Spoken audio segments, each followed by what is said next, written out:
increasingly confident that this is moving in their direction.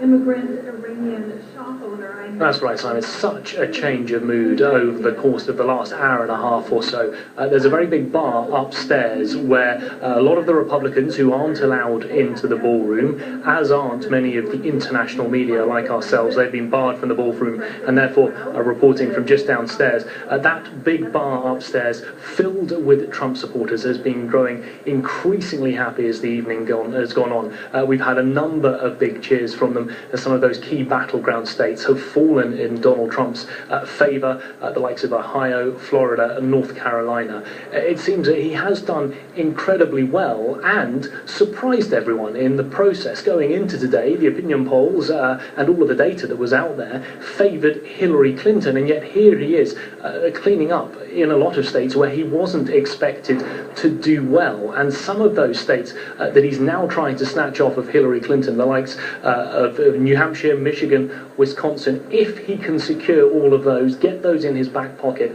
then the presidency is all but his. There are already American networks who are projecting that he's potentially about 20 to 30 electoral college votes away from gaining the 270, the magic number that he needs to become president. So potentially at this stage, we are on the verge of very big news, but also a very big upset.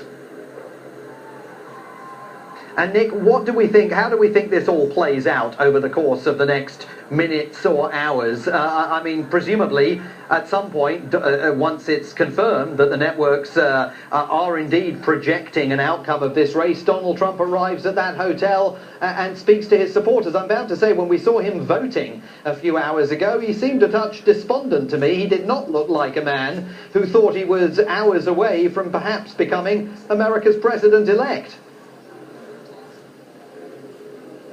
No, I don't think he did, and I don't think many of his supporters that I've seen here this evening, when they turned up, there was a very muted atmosphere. They seemed pleased to be here, but not particularly pleased by what they thought could be the outcome, according to all of those polls going into this. But yeah, we now have an incredible situation. Donald Trump, of course, was asked at those presidential debates whether or not he would concede if he were to lose. He said that he would keep us all in suspense, suggesting that if he were to lose, that he may not make a concession speech, and we could be just an hour or so away from him taking to the stage in a victory speech.